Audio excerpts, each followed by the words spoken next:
Next Chapter Podcasts.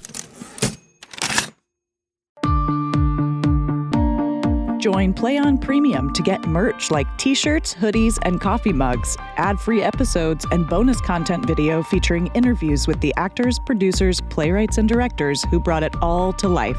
Go to ncpodcasts.com and subscribe to Play On Premium to support the art and the artists.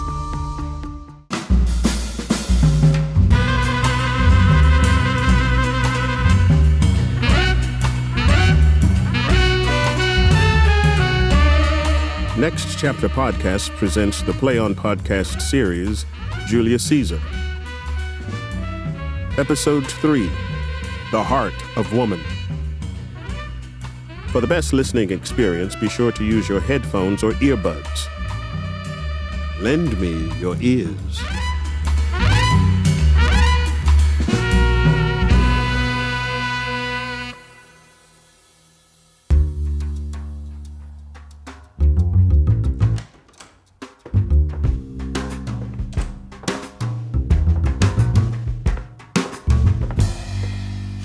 Boy, Lucius, fast asleep? It is no matter. Enjoy the heavy honeydew of slumber. You have no fears nor no fantasies which anxious care spills in the brains of men. Therefore you sleep so sound. Brutus, my husband. Portia, what means this? Why rise you this hour? It is not for your health thus to commit your weak condition to the raw, cold morning. Nor for yours, neither. You've ungently, Brutus, stole from my bed. And yester eve at supper, you suddenly arose and walked about, musing and sighing, with your arms across. And when I asked you what the matter was, you stared upon me with ungentle looks. I urged you further, then you scratched your head and too impatiently stamped down your foot.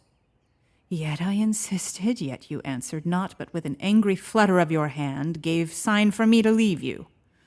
So I did, fearing to fortify that impatience, which seemed too much enkindled, nevertheless hoping it was but an effective humor which sometimes has his hour with every man. It will not let you eat, nor talk, nor sleep. And could it work so much upon your shape as it has much prevailed on your condition, I should not know you, Brutus. My dear, make me acquainted with your cause of grief. I am not well in health, and that is all. Brutus is wise, and were he not in health, he would embrace the means to come by it. Why, so I do. Good Portia, go to bed. Is Brutus sick, and is it judicious to walk unlaced and suck up the vapors of the dank morning? Why, is Brutus sick, and will he steal out of his wholesome bed to dare the vile contagion of the night? To add unto his sickness? No, my Brutus, you have some sickness within your mind, which by the right and virtue of my place I ought to know of, and upon my knees. I charm you by my once commended beauty, by all your vows of love, and that great vow which did amalgamate and make us one, that you unfold to me yourself, your half, why you are heavy. And what men tonight have had access to you? For here have been some 6 or 7 who did hide their faces, even from the darkness. Kneel not, gentle Portia. I should not need if you were gentle, Brutus. Within the bond of marriage, tell me, is it excluded I should know no secrets that do relate to you? Am I yourself? But as it were in part or limitation. To keep with you at meals, comfort your bed, and talk to you sometimes, dwell I but in the suburbs of your good pleasure. If it be no more, Portia is Brutus' harlot, and not his wife. You are my true and honorable wife, as dear to me as are the crimson drops that visit my sad heart. If this were true, then should I know your secret. I grant I am a woman, but also a woman that you took to wife. I grant I am a woman, but as well a woman well reputed, Cato's daughter. Think you I am no stronger than my sex, being so fathered and so husbanded? Tell me your counsels. I will not disclose 'em. I have made strong proof of my constancy, giving myself a voluntary wound here in the thigh. Can I bear that with patience and not my husband's secrets? Dear God, render me worthy of this noble wife. Listen, one knocks. Portia, go in a while, and by thy bosom shall partake the secrets of my heart. All my engagements I will render for you, all the character of my sad brows. But for now, leave me with haste. Lucius, who's that knocks? Here is a sick man that would speak with you. Caius Ligarius that Metellus spoke of. Boy, stand aside. Caius Ligarius, how? Accept good morrow from a feeble tongue. Brave Caius, would you were not sick. I am not sick if Brutus have in hand any exploit worthy the name of honor. Such an exploit have I in hand, Ligarius, had you a healthful ear to hear of it. In the name of our God, whom all men bow before, I here discard my sickness. Soul of man, brave son derived from honorable loins, you, like an exorcist, have conjured up my mortified spirit. Now bid me run, and I will tackle things impossible, yea, get the better of them. What's to do? A piece of work that will make sick men whole. But are not some whole that we must make sick? That must we also. What it is, my Caius, I shall unfold to you as we are going, to whom it must be done. Set on your foot, and with a heart new fired, I follow you. To do I know not what, but it sufficeth since Brutus leads me on. Follow me then.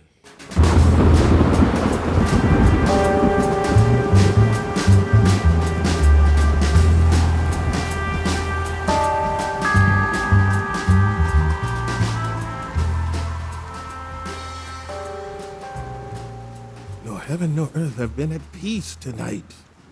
Thrice hath Calpurnia in her sleep cried out, "Help, ho! They murder Caesar." Who's within? Minister. Go bid the elders to make burnt offerings, and bring me their opinions of what signs and symbols they see. I will, sir. What mean you, husband? Think you to walk forth? You shall not stir out of your house today. I shall. The things that threaten me are always at my back, most of which I can see. For Rome to have true freedom, the sword that is plunged in her cannot be pulled halfway or more. Such is not progress. Only by healing the wound that the blade made can our nation mend. And those that hate Rome haven't pulled their knives out, much less let healed the wound. Caesar, I have never stood on ceremony. Yet something unknown frightens me. Such was the feeling I had the night before. To recount the most horrid sight seen by men. A lioness has whelped in the streets, and graves have yawned and yielded up their dead. The noise of battle clanging in the air, horses do neigh, and dying men did groan, and phantoms shrieked and squealed about the streets. Oh, sir, these things are beyond the pale, and I do fear them. What can be avoided, whose end is purposed by the mighty God? Yet I shall go forth. For these auguries are for the world in general as for me. When beggars die, there are no comets seen. The heavens themselves blaze forth the death of princes. Cowards die many times before their deaths. The valiant never taste of death but once. Of all the wonders that I yet have heard, It seems to me most strange that men should fear, seeing that death is a necessary end. It will come when it will come. What says the elders? They will not have you to stir forth today. Praying, tearing all night, they've heard nothing from God, and haven't found the heart to tell you to go. Silence, too, can be a sign from God. If they don't have the heart, then I must. Fear alone cannot keep me at home. I know full well danger seen and unseen, but none more dangerous than me and my God. We are two lions littered in one day, and he, the elder and more terrible, shall lead me forth. Alas, half of my soul, your wisdom is consumed in confidence. Do not go forth, I pray. Call it my fear that keeps you in the house, and not your own. We'll send Mark Antony to the temple, and he shall say you are not well. Let me, upon my knees, be satisfied. Fine. Mark Antony shall say I am not well. And for your mind's peace, I will stay at home. Here's Decius Brutus. She shall tell them so. Minister, good morrow. Worthy is our God. I come to fetch you to the temple. And you are come in very happy time to bear my greeting to the brethren. Tell them that I will not come today. Cannot is false, and that I dare not more false. I will not come today. Tell them so, Decius. Say he is sick. And send a lie? Have I in conquest stretched my arms so far to now be too scared to tell old men the truth? Decius, go tell them I will not come. Most mighty minister, let me know some cause, lest I be laughed at when I tell them so. The cause is in my will. I will not come. That is enough to satisfy our brothers. But for your private satisfaction, because I love you, I will let you know. Calpurnia here, my wife, stays me at home. She dreamt tonight she saw a statue of me hung like Christ, which, like a fountain with 100 spouts, did run pure blood. And many lusty men came smiling and did bathe their hands in it. And these, she fears, are as warnings and portents and evils imminent. And on her knee has begged that I will stay at home tonight. This dream is all interpreted amiss. It was a vision, fair and fortunate. Your statue spouting blood from many holes in which so many smiling men bathed signifies that from you all men shall suck reviving blood, and that great men shall fight for tinctures, stains, relics, and knowledge. This, by Calpurnia's dream, is signified. This way have you well expounded it. I have, when you've heard what else I say. And know it now. The men have concluded to give this day a crown to you, mighty minister. If you shall send them word you will not come, the hearts may break.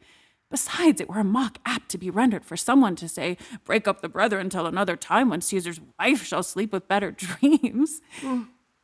If the honorable minister hides himself, shall they not whisper, lo, he is afraid? Pardon me, sir, but my dear love, for your advancement bids me speak so plain, and reason over love is liable. How foolish do your fears seem now, Calpurnia? I am ashamed I did yield to them. Give me my robe, for I will go now.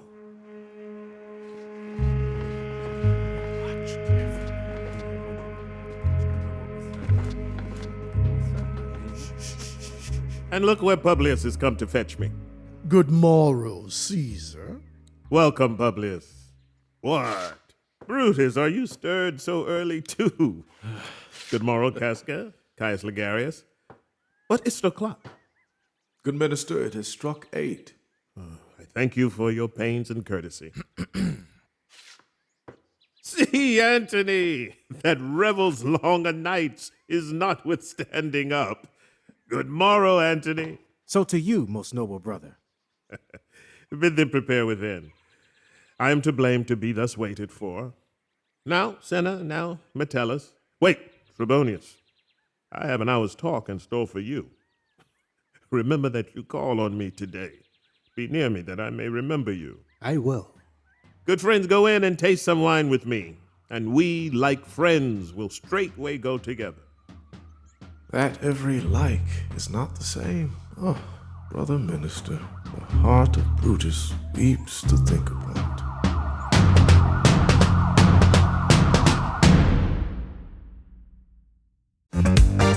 Hi, this is Sally Kate Holmes, Managing Director of Next Chapter Podcasts, here to tell you about a pretty cool new offering from our friends at Apollo Podcasts. You can now find the Play On podcasts on Apollo Plus, a creator-owned platform where every subscriber helps audio fiction creators such as us. You can listen ad-free, early access to exclusives, behind-the-scenes supercuts, and more on Apollo Plus. On top of all that, 70% of the revenue on Apollo Plus goes directly to creators. Join Apollo Plus through the Apollo Podcasts app or by going to apollopods.com. The search for truth never ends. Introducing June's Journey, a hidden object mobile game with a captivating story. Connect with friends, explore the Roaring 20s, and enjoy thrilling activities and challenges while supporting environmental causes. After 7 years, the adventure continues with our immersive travels feature. Explore distant cultures and engage in exciting experiences. There's always something new to discover. Are you ready? Download June's Journey now on Android or iOS. This episode is brought to you by Etsy. Oh. Hear that? Okay. Thank you. Etsy knows these aren't the sounds of holiday gifting. Well, not the ones you're hoping for. You want squeals of delight. Happy tears. How did you? And spontaneously written songs of joy. I am so happy. Oh yeah, oh yeah, oh yeah. Okay, the song needs a bit of work, but anyway, to get those reactions, make sure everyone on your list feels heard with handmade, handpicked, and designed gifts from small shops on Etsy. Gifts like personalized jewelry, custom artwork, cozy style items, vintage pieces, and home decor to celebrate all of your favorite people and their specific kind of special. For original gifts that say, I get you, Etsy has it. Brother, beware of Brutus. Take heed of Cassius. Come not near Casca. Have an eye to Senna. Trust not Trebonius. Mark well Metellus Simba. Decius Brutus loves thee not. Thou hast wronged Caius Ligarius. There is but one mind in all these men, and it is bent against you. If thou beest not immortal, look about you. Security gives way to conspiracy. The mighty gods defend thee. Thy brother, Artemidor.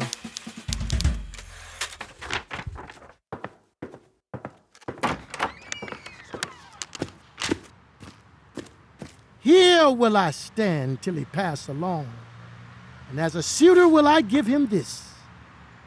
My heart laments that virtue cannot live beyond the bite of envious rivalry. If thou read this, brother minister, thou mayst live.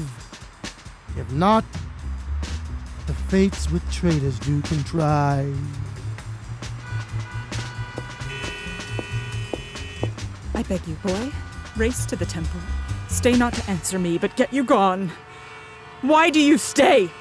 To know my errand, madam. I would have had you there and here again ere I can tell you what you should do there. Oh, Constancy, be strong upon my side. Set a huge mountain between my heart and tongue. I have a man's mind, but a woman's might. Art thou here yet? Madam, what should I do? Run to the temple and nothing else. Also return to you and nothing else? Yes! Bring me word, boy, if thy minister look well, for he went sickly forth. And take good note what he does, what suitors press him. Wait, boy, what noise is that? I hear none, madam.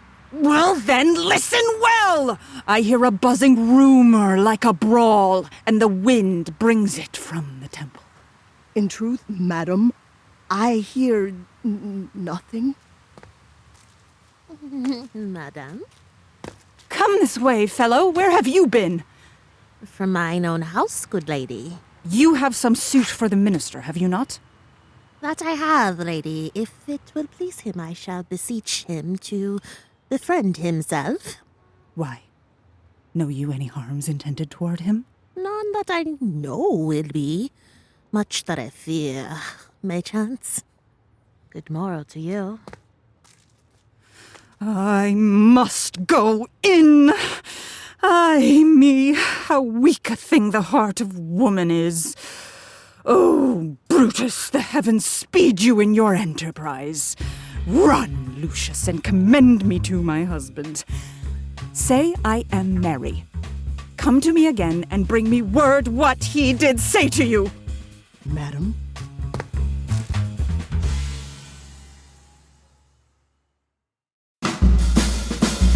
The Play On Podcast series, Julius Caesar, was written by William Shakespeare and translated into modern English verse by Shashir Karup. All episodes were directed by Harry Lennox.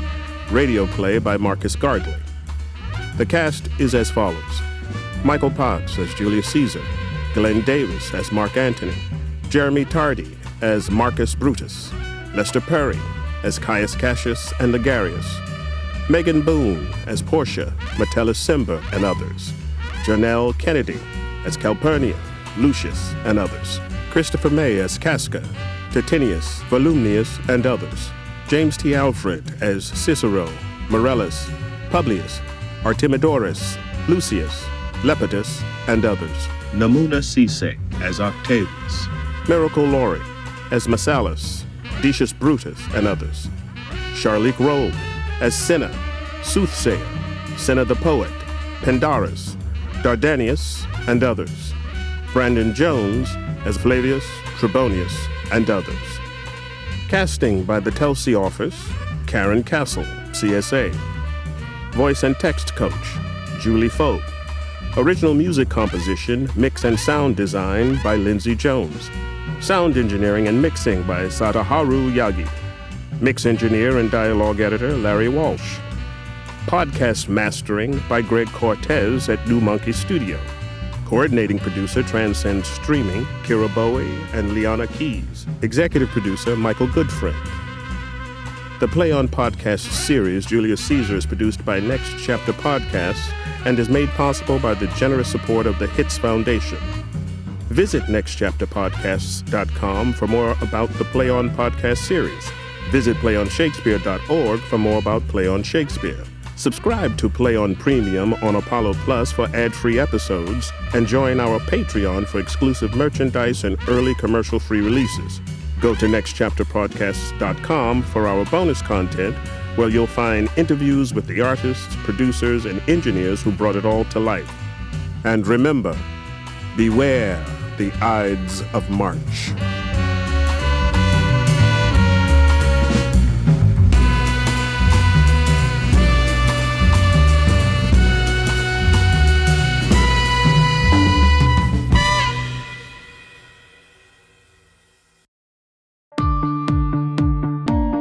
Join Play On Premium to get merch like t-shirts, hoodies, and coffee mugs, ad-free episodes, and bonus content video featuring interviews with the actors, producers, playwrights, and directors who brought it all to life.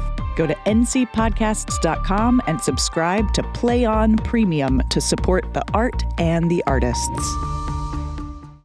We all have that friend who wakes up early to go get everyone McDonald's breakfast, while the rest of us sleep in. This is your sign to thank them. And if you're that friend, this is us saying thank you. Just a friendly reminder that right now, get any size iced coffee before 11 a.m. for just 99 cents. And a satisfying sausage McMuffin with egg is just $2.79. Price and participation may vary. Cannot be combined with any other offer or combo meal. Ba-da-ba-ba-ba. Next Chapter Podcasts.